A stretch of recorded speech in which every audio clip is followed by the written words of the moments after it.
Hey guys, welcome back to my channel. For those that don't know me, my name is Tanda. I'm a mother of 4 kids. I have 2 boys and 2 girls, but one of the girls is the one that I'll be talking about in this video. So I just wanted to put it out there, have like some sort of disclaimer or trigger warning. I will be talking about child loss and pregnancy complications. So if you feel that this is not the type of video that you'd like to listen to, please check out my other videos that I've posted, or check out any of the future videos that I'll be posting. So this is how the story goes. It's actually 7:02. I don't know if you're gonna see it. South African time. It's not gonna happen. 7:02 South African time. It's now the wave of light, right in this moment. It's called the wave of light. As I mentioned in the other video, from the 9th to the 15th of October, in fact the whole month, is Pregnancy and Infant Loss Awareness Month, but this is the actual week where people observe.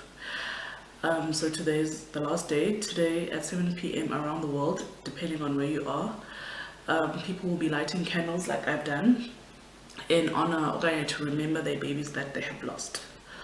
So let me tell you the story about what happened. I hope I don't get emotional. I'm not an emotional being, but I do get emotional when it comes to this topic. So 2018, around about Feb, I was not tracking my cycle, but I'm someone who is very aware of my cycle. So I noticed that I'd have my period maybe like twice a month, which was very weird. But it had always been like that. I had always had like a weird cycle that I couldn't keep track of. So this time I decided, let me just keep track of my cycle. Let me just download an app and just check my cycle. At that time I had not even thought about having another child. I knew that I wanted to have more kids, but I didn't think about ever having any more kids. So I tracked my cycle the first month and it was 19 days. My cycle was actually 19 days. I checked again the following month and it was 19 days. Oh, okay. So yeah, guys, I'm someone who Googles everything and I research a lot. You mention something, I will check it out. I want to prove what you're saying is correct. I want to know most of the things that people say, of course, except if it's gossip. So I checked and I realized that I would have literally no chance of falling pregnant at this point, which was not a problem at the time because I had not planned on falling pregnant anytime soon anyway. So it turns out that if you have like a 19-day cycle, you have no chance of, I don't know, releasing an egg, releasing like a good egg, I don't know. But at least for you to have a chance, you must at least be 23, you must have like a 23-day cycle. Of course, the average cycle is about 28, 29 days, I think. So I was like, 19 days, okay, that is weird. But it was not an issue to me because I had not planned on falling pregnant anyway. So come September, went for my pap smear. It was supposed to be in May. Went for my pap smear and I'd usually talk to the nurses about the whole thing, and let's just say nurses from public clinics are not really informed. So Kobo, it's just like, it's not a big deal. Most of us are not informed about our bodies anyway, so let alone other people's bodies. So it was just like, and obviously I was not planning on falling pregnant. But what happened in October, was it October or November? November. I noticed that I am so tired. I was fatigued like no one's business. You'd literally blow and I would sleep. If I'm asleep and my phone rings, I literally cannot even touch the remote to turn down the volume. I was so tired. It was crazy. So at this point I decided, okay, you know what, let me just take a pregnancy test and just check, because You know what the hell, it's very weird. Usually my first symptom is morning sickness. Guys, I have morning sickness for days. I have morning sickness, I think, from the time that I conceive to the day that I give birth. That is how bad, and it's like severe morning sickness.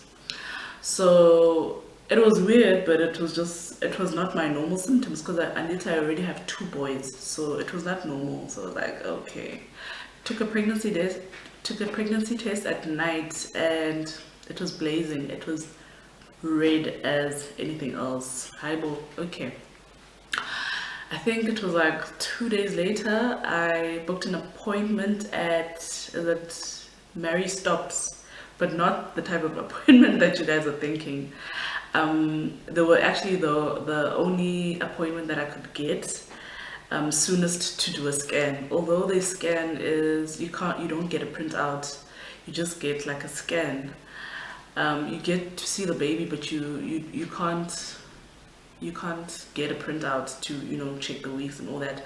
They will tell you the weeks, but you won't get like a printout. So I went there, I think they said I was about 18 weeks. I think I went with my cousin, and then I told my mother. I was like, whoa, okay. My mom is like those old school people that feel Ungu should not have more than 1 or 2 kids. So I was very scared, okay, nervous about telling her, because at this point I was already living on my own. So I already had like another child, so I really had nothing to be scared of. I don't enjoy disappointing my mom, and pregnancy is like, I don't know, like some type of, I don't know. Anyway, so I tell my mom, and my mom is cool, but she's like, okay, this is the last one that you're having, or that you should have, which was okay. And then the pregnancy progresses. I go for my first booking, everything is fine. I go for my second one, I think at around about 12 weeks, where they do those, I don't know, I think the Down syndrome test, and everything is fine. I'm supposed to come back for the, what is it called? Is it an antenatal test, where they check like when you're 18 weeks? I go there, and that was literally the appointment that changed the whole pregnancy. The pregnancy was going well, everything was okay, but when we got there, it was like, whoa, okay. So first thing I noticed was the baby on the screen was a little curled up, okay, like a little too curled up. So I was like, I asked my doctor, he was like, it seems like there's like your placenta's a bit thick, don't. So I was like, nah, I think this child has got like, is it spina bifida? I hope I'm saying it right. Because the baby is like really curled up. Like, why is the baby like this? And I think it started ringing bells in his ears, and he sent me to a specialist. I think by 21 weeks I was supposed to go to a specialist like immediately. I think it was like 20 weeks. I went for like a 20-week appointment, and then at 21 weeks I had the appointment in PE with like a great doctor. I don't know if he probably is still alive. I don't know if he's still working, because it was like 80 years old at the time. His name was like Dr. Leopard. But like, he checks everything. He checks the heart. He's got like one of those crazy high-tech sonograms that check out everything. Like how the brain is working, how it pumps, how the blood's pumping, everything. So he was like, at 25 weeks, if everything was fine, he was like, no, the child doesn't have spina bifida, it's just that you have like low amniotic fluid, so your placenta is very thick, so it's taking a lot of strain to pump blood, so your baby is actually lacking nutrients, because the placenta is not doing great. It's basically working overtime, doing it, but it's working overtime. And I saw the baby peeing and drinking the pee, all those. It's like one of those high-tech scans. Anyway, a few weeks later, I think like, oh, and then he said, I have to come back when I'm like, was it 26 or 27 weeks? Yeah, sometime somewhere there. He was like, you have to come back, but I'm pretty sure that your doctor by that time will have admitted you for bed rest, and they will be transferring fluids or whatever. But I think I was supposed to have like a tube that's helping the placenta, and he was like, no, I'm sure though by 25 weeks he will have admitted you. So I was like, okay, fine, cool. But it was like, if he doesn't, but I'm sure he will, but if he doesn't, you need to come back at 26 weeks so that we can check, and then we can see how we can help you. But the walls are really thickening and what, so that maybe you could. Oh yeah, he said that they should admit me so that if I need to deliver the baby, we can do that. They just need the baby to get 24 weeks so that it can be viable. Right. So I went, it was 25 weeks. I did the worst thing. I'm not a person who believes in baby showers and gender reveals, but I had a gender reveal. Can you believe it? The doctor wrote the gender of the baby. I had been telling my mom for months that we're gonna have a girl. I'm a believer to just, I don't even buy clothes when the baby is in my belly, only when the baby is out. So I think my superstitions got the best of me, because I had did the baby shower, not the baby shower, the gender reveal. It turned out it was a girl. Everyone was excited. My mom and I were excited. But like, it was just like a weird day. It was just like a weird day. There were people there, but it was just like a weird day. You could tell that some didn't want to be there. Some of my friends had their phones off, but it was like a weird day. So we had the gender reveal, and we chilled, and then I think it was 2 weeks after the gender reveal, I was starting something new. I was gonna go sell some food, cooked food, at the IDZ. One of my brother's moms, I've got a few siblings, so one of my brother's moms had said I should go to her workplace. They don't have anyone who sells there, so I should go there and sell. And I had my doctor's appointment on that day, so I was like in a lot of pressure.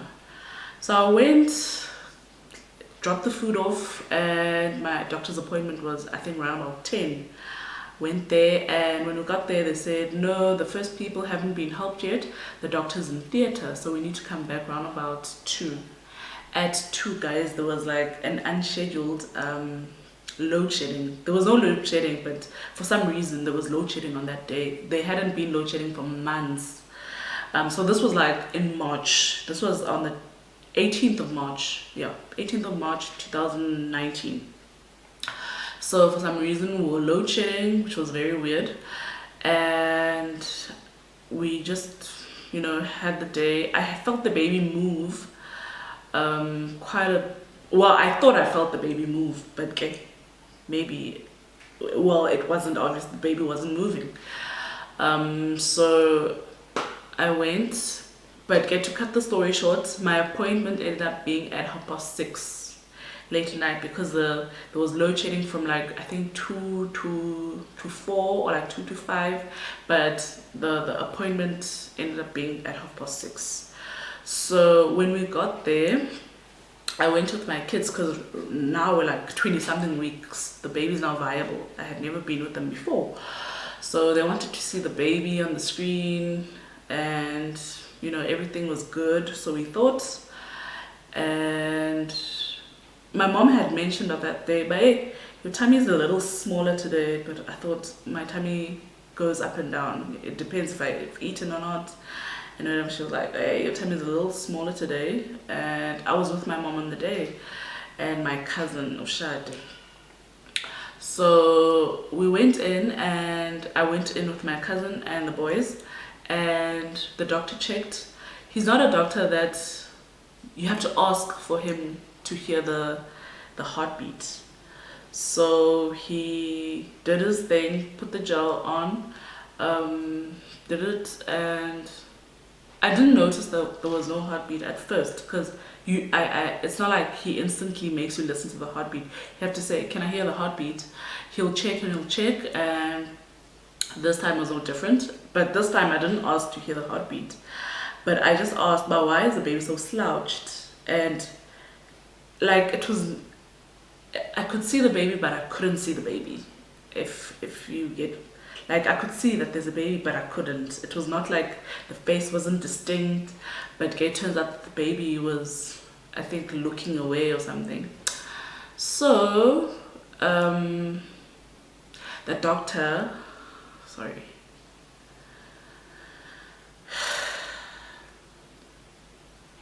so the doctor was like,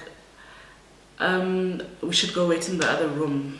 And then somehow I decided, by man, my cousin should take the kids out and let me go wait for this doctor. I think Nama had like, I kind of knew something was going on, but I didn't. So he was like, I went to the next room, and then the lady came and asked, but who am I with? And I was like, I'm with my mom. And then, but my mom had gone to Pick n Pay. So they waited for her, and by then my children's father was also outside, but obviously my mom came through before him. And the doctor was like, you know, I think other than anything, guys, I think it was the doctor's experience. That guy was so mean. He was really mean. Wait, let me take a moment. Okay, I'm okay. The doctor was so mean. He's usually like a really nice person, like a bubbly person. He tells jokes, but like for some reason he was so mean. He was like, the first thing that came out of his mouth was, you see, that's why I always say that kids shouldn't come to the office. So I was there, trying to find on the walls, maybe there's like a writing on the wall, trying to find about where it says that kids are not allowed. And I asked him, I'm like, why? And he's like, because the baby has no heartbeat. So I'm like, what? And he's like, yeah, the baby's dead. So I was like, okay. So I asked him, I'm like, how? He's like, there's no heartbeat. So I was like, okay, but I felt the baby move earlier. He was like, no, probably not. So I was like, okay, I did. And then he was like, no. Okay, so I move on from things. I don't sit on I don't sit on something.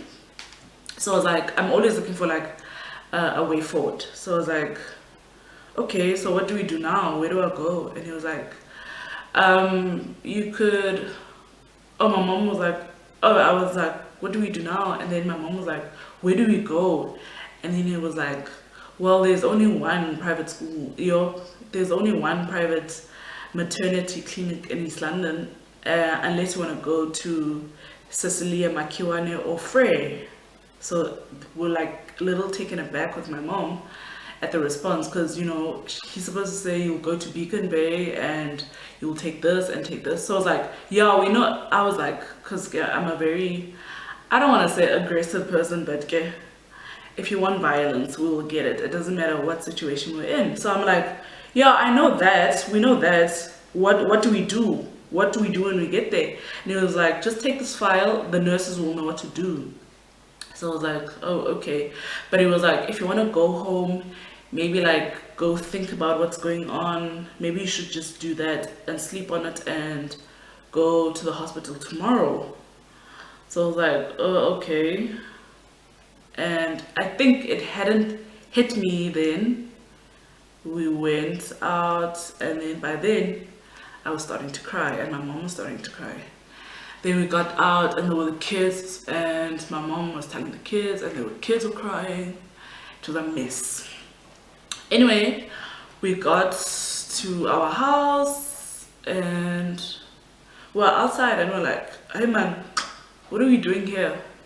Why would we you know, come here instead of going to the hospital, because like there's literally a baby that's dead in my tummy. So my partner was like, why do you not want to just go to the hospital? So I was like, yeah, I think I should just do that. So we took my charger and what else? And we left to the hospital. Got there, gave the nurses the folder, and they put me in the maternity ward. That's another horror story. They literally have a room for, I think they call it the gynae side or something, but it's the first room when you get to Beacon Bay Life. All the pregnant people that are going to have kids pass by you. All the babies that are being born, they pass. So the first night, I think I got there around about 7. First night, I never saw my doctor. I could hear him because Anita is doing the rounds, going to check on his other patients. I could hear him, but he didn't come. Second night, Tuesday, he didn't come. I could still hear him, but he didn't come. But another doctor came through. In fact, the other doctor that came through was the doctor that helped me give birth via C-section with my emergency, my son. So at this point, I had 1 C-section, and this was going to be my second one. Well, I didn't know at the time. So they induced me on that Monday, and I was not going into labor. My cervix was just not opening up, and I stayed there on Monday. On Tuesday, I hadn't seen my doctor. On Wednesday, I hadn't seen my doctor. So now it was starting to become late afternoon, and I was like, I told the nurses first. I was like, I don't understand. Firstly, the doctor treated me so bad. Secondly, I haven't seen him since I left his offices. So, and I'm starting to become really annoyed because I can hear him, but he's not coming to me. So I called, I told him to call the hospital manager, and she came through, and then I told her what was going on, and she explained that they are inducing me, but because I had a previous C-section, they're trying to make me go into labor gently, or I run the risk of tearing my scar and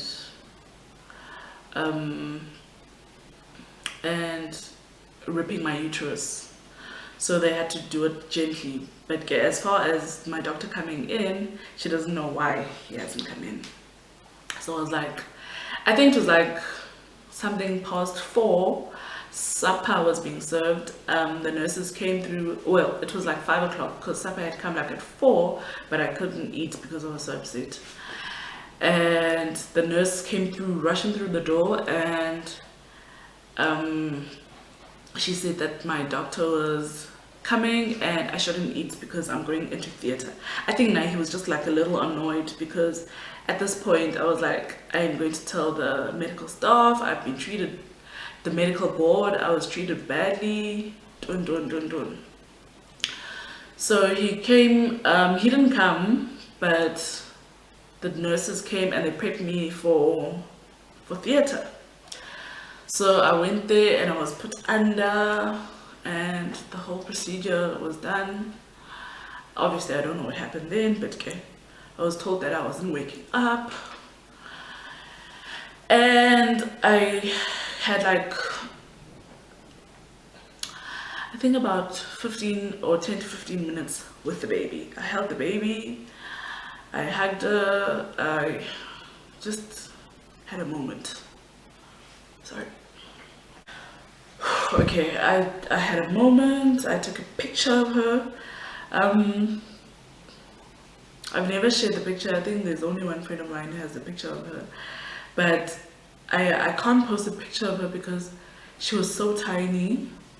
I had high blood pressure and it took a lot of her weight. I think on the Friday or like the week before, she was like 2 point something kilos, almost 3 kgs.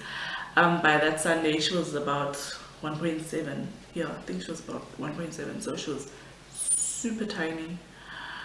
And obviously when she was born, she was even smaller.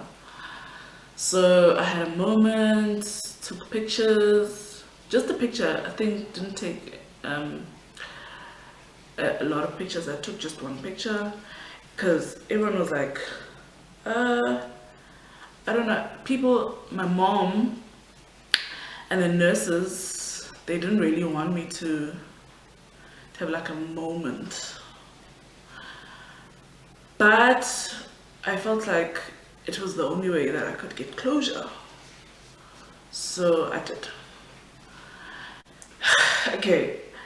And it was literally one of the best moments of that time. She looked exactly like my son Usia Buyani, and she actually looks exactly like Ilang, because Ilang was also a premature baby, so the facial features are almost the same because she was like really tiny. And I think my biggest regret was not taking her ashes or actually burying her, but they convinced me that her ashes were going to be like the size of a thumb because she was so small and wada. But I feel like I should have taken the ashes because Usiariani keeps on asking about her and where she's buried, because obviously other people are buried somewhere. So I think that's my biggest regret. Otherwise, I think that was like the best 15 minutes of my life. And then 2 days later, I went home. Guys, that is the worst experience ever. Having to go in pregnant and coming out with just your bag is the worst. People are passing around with babies because obviously you guys get discharged around about the same time. They're leaving with their kids and you're just there, just holding your bag. It's the worst. But it literally, it was the worst experience ever. But we're okay. It doesn't go away. My son, Oseviani, was obsessed with The Lion King. I think The Lion King was gonna come out in 2020 and he was obsessed with The Lion King. So he named her Unala. And when I checked out the name in like African languages, it literally meant gift, I think in Swahili. So I was like, oh, okay, this is a cool name, and it actually stuck. So the whole time we were calling her Nala. And that's how Nala came in and out of the world. But it doesn't go away. It's literally 3 years later, she would have been 3. And I don't think there's like a day that goes without me thinking about her. But we just learn to, accept, deal with it, smile with the pain, live with the pain. And I've got other kids that I don't want to say that don't care about how I'm feeling, but they actually don't. All Usevian wants to see is his mom okay.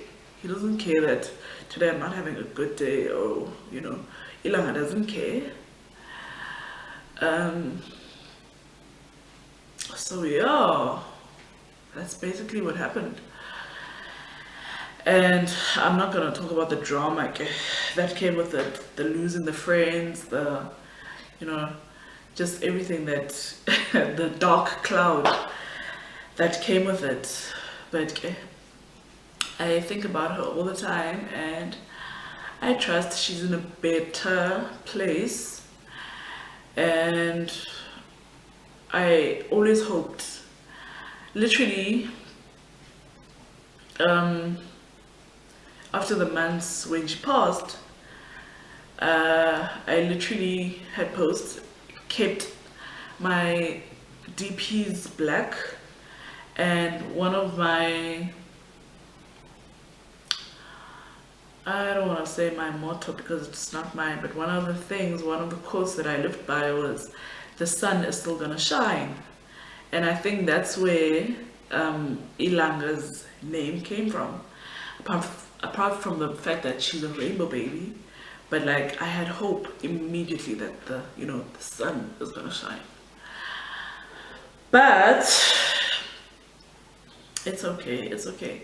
There are people without kids at all, and my heart, aches for them. I cannot imagine. There are people that go through multiple miscarriages. There are people that are going through fertility issues, and they can't even talk about it because, in society you get judged. But yeah, I trust that Unala is in a better place, and I'm sure she's like our little guardian angel. I always can't help but think, Doma, like, how would she be? Like, she'd be 3 now. Like, what would her personality be like? I think that's one of the worst things with not getting to know your child, because it's always like, what would she be like? What would she be doing? What type of person would she be? Yeah, but yeah, we learn to live with the pain. We learn to live with the pain. So today I just thought I should remember her, and I just thought for awareness I should talk about her. By the way, I didn't say why she passed. She passed because my water broke, but because I had such little water, I probably went to the toilet and I didn't even notice. I was taking a shower and I didn't even notice when the water broke. So I had low amniotic fluid. I don't know what they call it. I'll insert the name of what I had, but it's basically having low amniotic fluid. But because it was so low, I couldn't even tell when I had none. So that is what happened. Otherwise, if I had known, but obviously I wasn't supposed to know, if I had felt the water come out, I would have been able to go to the hospital, and she would have been like a premature baby, which I would have been used to a premature baby because Oseabian was also a premature baby and Ilana was also a premature baby. But yeah, I guess she was supposed to be our guardian angel instead of being here.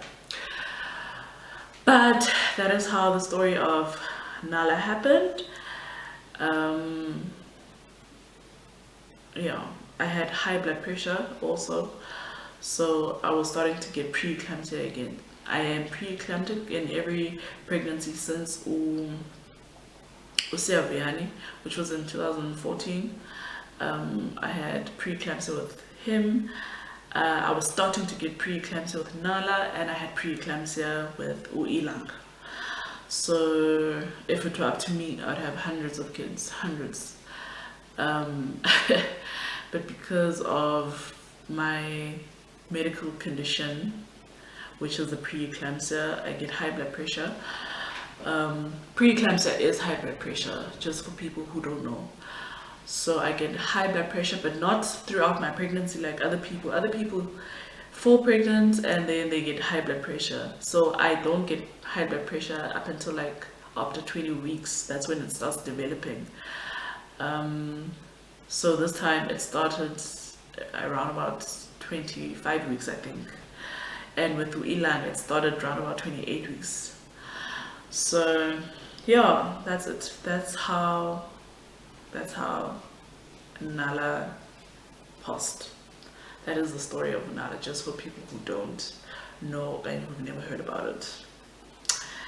Anyway guys, I can't say I hope you enjoyed it, but thank you for watching. And if you are pregnant and you feel lightheaded, just for awareness, lightheaded, you feel yourself swelling, please, please, please, please speak to your nurses and okay, your doctor, and just make them check you all the time. If you have to go to the clinic like every week, do it, because yeah, just do it.